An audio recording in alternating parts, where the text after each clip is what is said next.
Profile not recommended. Paano nga ba aayusin ang profile na hindi naging recommended ni Meta? Bakit nga ba ito nangyayari sa inyo guys? Nangyayari ito kapag mayroon kang nalabag na rules ni Meta.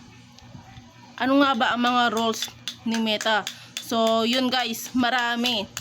Unang-una, dapat authentic ka. Yung account mo dapat real name.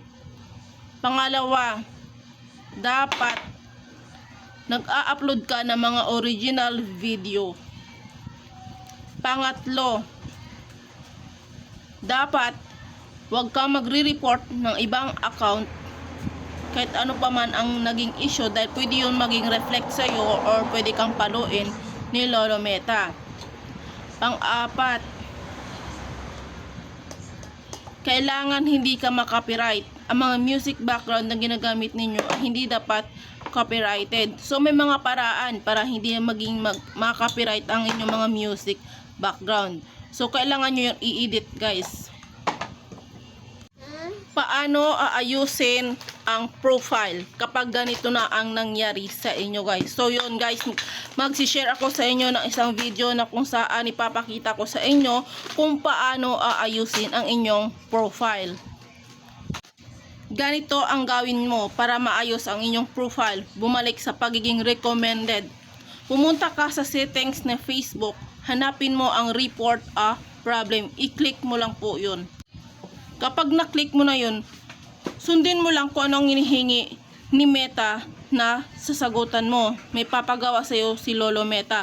Hanggang sa makarating ka doon sa right message. Doon sa right message, kailangan maging professional ka. Kailangan English ang inyong deliverance. So, halimbawa, ganito. Dear Meta, have a good day. I am requesting you to recommend again my profile because of what I did last time. Maybe I get a mistake or any wrong I did. I promise that I will not do it again, and I will be thankful. Thank you very much. Huwag niyong kalimutan na i-insert nyo or i-SS nyo ang profile nyo na may nakalagay na profile not recommended. Kasi kailangan nyo i-send kay Lolo Meta. Doon may nakalagay doon na attach kung saan nyo ilalagay ang inyong concern doon na in-screenshot. Pwede kayong doon sa screenshot or pwede rin doon sa screen record. Then isubmit nyo yon, and then wait nyo lang. Pwede kang magka-count ka niya ng mga ilang araw, siguro mga 1 week or 2 weeks, 3 weeks. Antayin mo ang reply ni Meta, ibabalik niya yun. Basta mangako kayo na huwag nyo nang gagawin ulit ang mga nalabag ninyo sa rules and policy ni Meta.